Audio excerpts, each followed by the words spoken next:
नमो हनुमते तुभ्यं नमो मारुतसूनवे नमः श्रीरामभक्ताय श्यामास्याय च ते नमः। नमो वानरवीराय सुग्रीवसख्यकारिणे लङ्काविदाहनार्थाय हेलाशागरतारिणे सीताशोकविनाशाय रामभद्राधराय च रावणान्तकुलच्छेदकारिणे ते नमो नमः। नमो वानरवीराय सुग्रीवसख्यकारिणे लङ्काविदाहनार्थाय हेलाशागरतारिणे मेघनादमखच्चस्कारिणे ते नमो नमः। अशोकवनविध्वंसकारिणे भयहारिणे वायुपुत्राय वीराय आकाशोदरगामिने वनपालशिरश्छेदलङ्काप्रासादभञ्जिने जवल्तकनकवर्णाय दीर्घलाङ्गूलधारिणे सौमित्रिजयदात्रे च रामदूताय ते नमः। वश्यस्य वदकर्त्रे च ब्रह्मपाशनिवारिणे लक्ष्मणाङ्गब्रह्माशक्तिघातक्षतविनाशने रक्षोघ्नाय रिपुघ्नाय भूतघ्नाय च ते नमः। ऋक्षवानरवीरोघप्राणदाय नमो नमः। परसैन्यबलघ्नाय शस्त्रास्त्रघ्नाय ते नमः। विषघ्नाय द्विषघ्नाय ज्वरघ्नाय च ते नमः।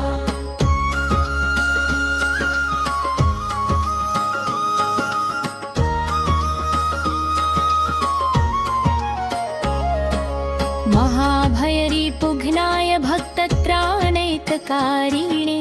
परप्रेरितमन्त्राणां यन्त्राणां स्तम्भकारिणे पाषाणकर्णकारणाय नमो नमः। मालार्कमण्डलग्रासकारिणे नरकारिणः नखायुधाय भीमाय दन्तायुधधराय च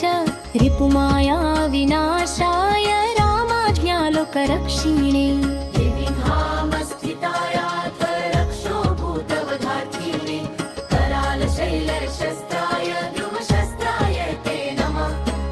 बालैकब्रह्मचर्याय रुद्रमूर्तिधराय च विहङ्गमाय सर्वाय वज्रदेहाय ते नमः। कौपीनवाससेतुभ्यं रामभक्तिरताय च दक्षिणाशाभास्कराय शतचन्द्रोदयाकुले कृत्याक्षतव्यथाघ्नाय सर्वक्लेशहराय च स्वाम्याज्ञा पार्थसङ्ग्रामसंख्ये सञ्जयधारिणे वक्रतुर्दिव्यवादेषु सङ्ग्रामे जयदायिने कीर्तिलपुपोच्चारवकारशक्तकर्णाय च सर्पाग्निव्याधिसंस्तम्भकारिणे वनचारिणे सदा वनफलाहारसन्तृप्ताय विशेषतः महार्णवशीलबद्धसेतुकुन्धाय ते नमः। वादेतिवादे सङ्ग्रामे भये घोरे महरे सिंहव्याघ्नादिचोरेभ्यः स्तोत्रपाठात् भयं नहि दीये भूतभये व्याधौ विशेषस्थावरजङ्गमे राजशस्त्रभेचोग्रे तथा ग्रहभयेषु च जल सर्वे महावृष्टौ दुर्भिक्षेद्रान् सम्पले पठेत् स्तोत्रं प्रमुच्येत् भयेभ्यः सर्वतो नरः तस्य क्वापि भयं नास्ति हनुमोत्स्तवं पाठतः सर्वदा मैत्रिकालं च पठनीयविवंस्तवं सर्वान् कामानवाप्नोति नात्र कार्याविचारणा विभीषणं कृतं स्तोत्रं ताक्षरेण समुदीरितं ये पठिष्यन्ति भक्त्यादय सिद्धिस्तत्तरैः स्तुता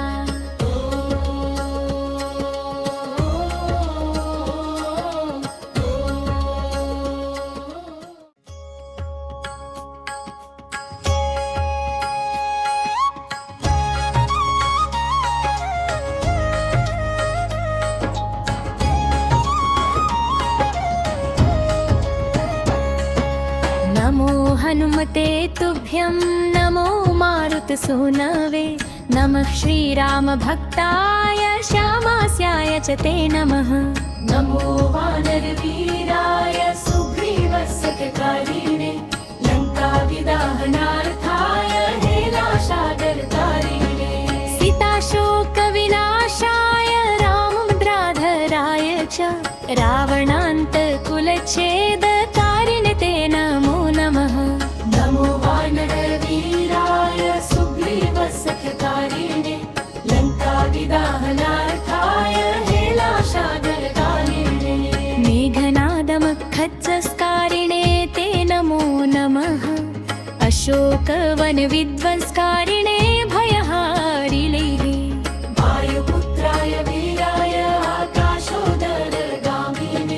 वनपालशिरश्छेदलङ्काप्रासादभञ्जिने जवल्तकनकवर्णाय दीर्घलाङ्गूलधारिणे सौमित्रि जयदात्रे च रामदूताय ते नमः वर्षस्य वदकर्त्रे च ब्रह्मपाशनिवारिणे लक्ष्मणाङ्गब्रह्माशक्तिघातक्षतविनाशने रक्षोघ्नाय रिपुघ्नाय भूतघ्नाय च ते नमः ऋक्षवानरवीरोघप्राणदाय नमो नमः परसैन्यबलघ्नाय शस्त्रास्त्रघ्नाय ते नमः विषघ्नाय द्विषघ्नाय ज्वरघ्नाय च ते नमः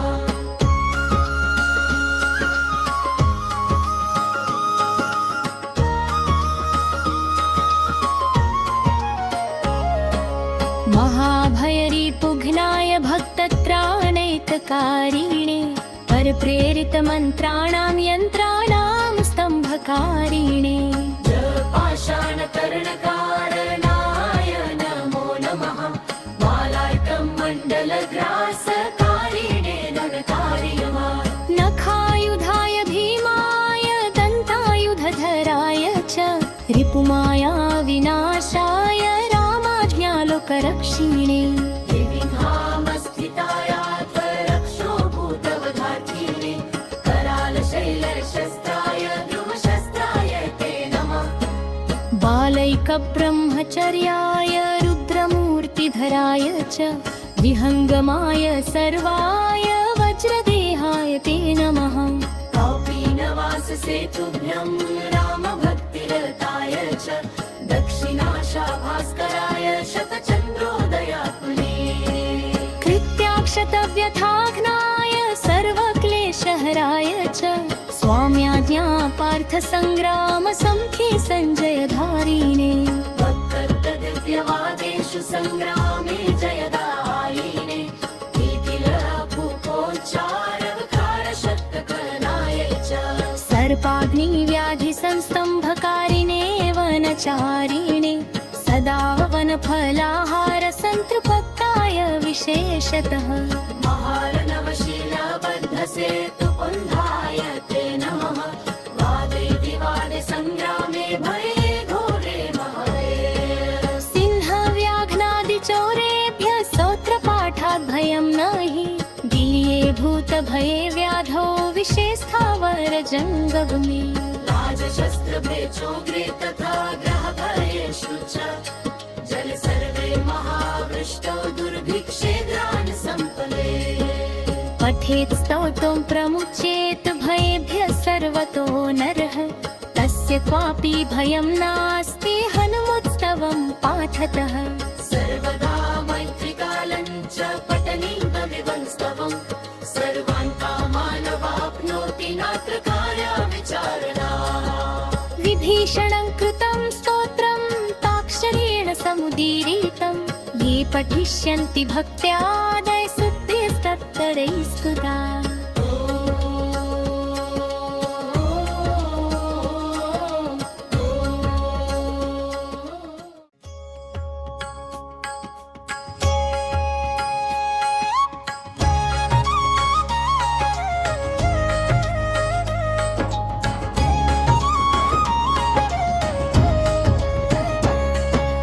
नमो हनुमते तुभ्यं नमो मारुतसूनवे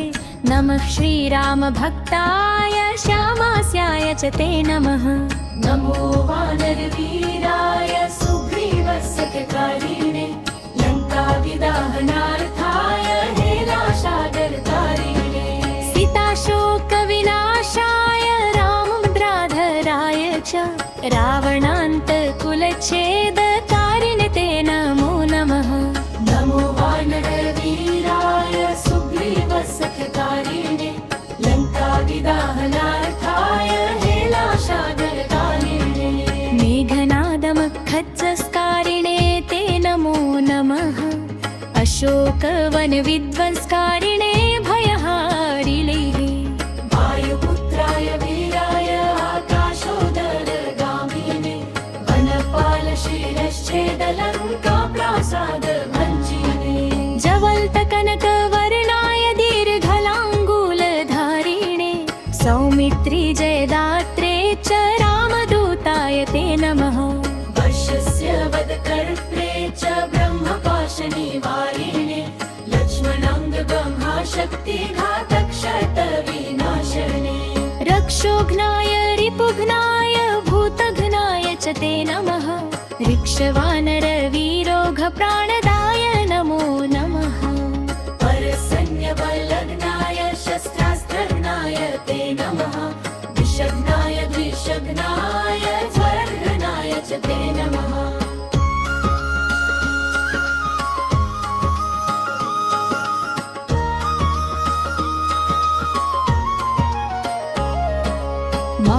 महाभयरिपुघ्नाय भक्तत्राणैककारिणे परप्रेरितमन्त्राणां यन्त्राणां स्तम्भकारिणे पाषाणकर्णकारणाय नमो नमः मालार्कमण्डलग्रासकारिणे धनकार्यमा नखायुधाय भीमाय दन्तायुधधराय च रिपुमाया विनाशाय रामाज्ञालोकरक्षिणे दिविधामस्थितायात्वरक्षो भूतवधार्थिने करालशैलशस्त्राय ध्रुवशस्त्राय ते नमः बालैकब्रह्मचर्याय रुद्रमूर्तिधराय च विहङ्गमाय सर्वाय वज्रदेहाय ते नमः कौपीनवाससेतुभ्यं रामभक्तिरताय च दक्षिणाशाभास्कराय शतचन्द्रोदयात्मने कृत्याक्षतव्यथाघ्नाय सर्वक्लेशहराय च स्वाम्याज्ञा पार्थसङ्ग्रामसंख्ये सञ्जयधारिणे वक्तदिव्यवादेषु सङ्ग्रामे जयदायिने कीर्तिलभूपोच्चारवकारशतकनाय च सर्पाग्निव्याधिसंस्तम्भकारिणे वनचारिणे सदा वनफलाहारसन्तृप्ताय विशेषतः महार्णवशिलाबद्धसेतुपुन्धाय ते नमः वादेतिवादे सङ्ग्रामे भये घोरे महरे सिंहव्याघ्नादिचोरेभ्यः स्तोत्रपाठात् भयं नहि दीये भूतभये व्याधौ विशेषस्थावरजङ्गमे राजशस्त्रभेचोग्रे तथा ग्रहभयेषु च जल सर्वे महावृष्टौ दुर्भिक्षेद्राणि सम्पले पठेत् स्तोत्रं प्रमुच्येत् भयेभ्यः सर्वतो नरः तस्य क्वापि भयं नास्ति हनुमुत्स्तवं पाठतः सर्वदा मैत्रिकालं च पठनीयमिवंस्तवं सर्वान् कामानवाप्नोति नात्र कार्याविचारणा विभीषणं कृतं स्तोत्रं ताक्षरेण समुदीरितं ये पठिष्यन्ति भक्त्यादय सिद्धिस्तत्तरैः स्तुता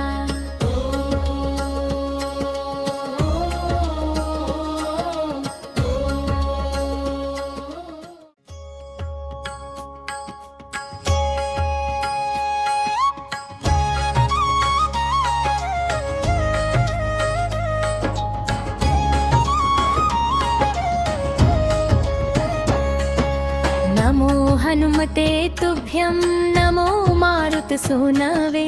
नमः श्रीरामभक्ताय श्यामास्याय च ते नमः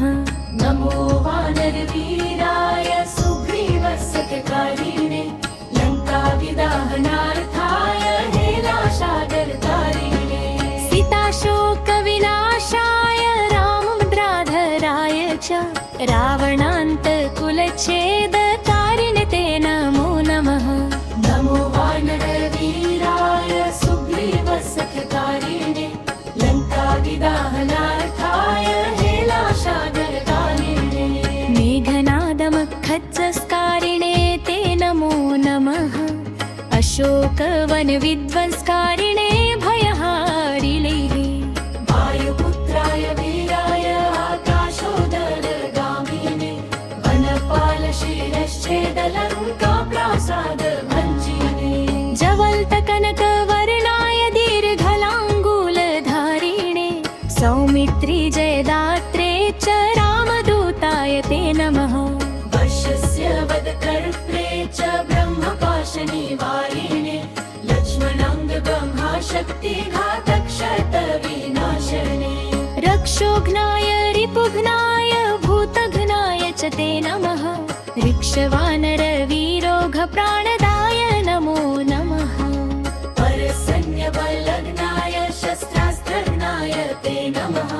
विषघ्नाय द्विषघ्नाय ज्वरघ्नाय च ते नमः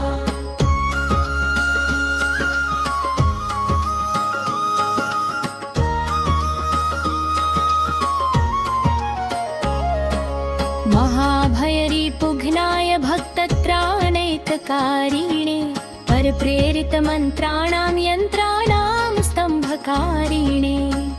पाषाणकर्णकारणाय नमो नमः मालायकं मण्डलग्रासकारिणे नरकार्यमा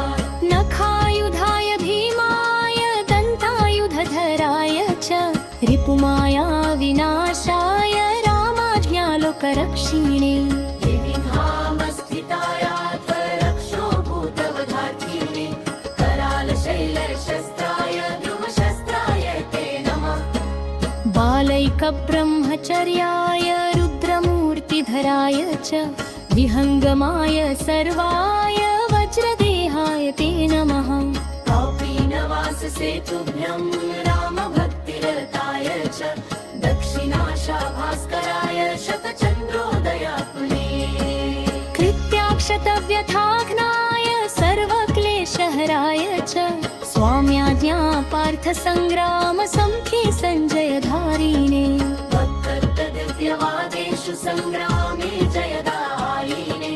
कीर्तिलभूपोच्चारवकारशतकनाय च सर्पाग्निव्याधिसंस्तम्भकारिणे वनचारिणे सदा वनफलाहारसन्तृप्ताय विशेषतः महार्णवशिलाबद्धसेतुपुन्धाय ते नमः वादे विवादे सङ्ग्रामे भये घोरे महरे सिंहव्याघ्नादिचोरेभ्यः स्तोत्रपाठात् भयं नहि दीये भूतभये व्याधौ विशेषस्थावरजङ्गमे राजशस्त्रभेचोग्रे तथा ग्रहभयेषु च जल सर्वे महावृष्टौ दुर्भिक्षेद्रान् सम्पले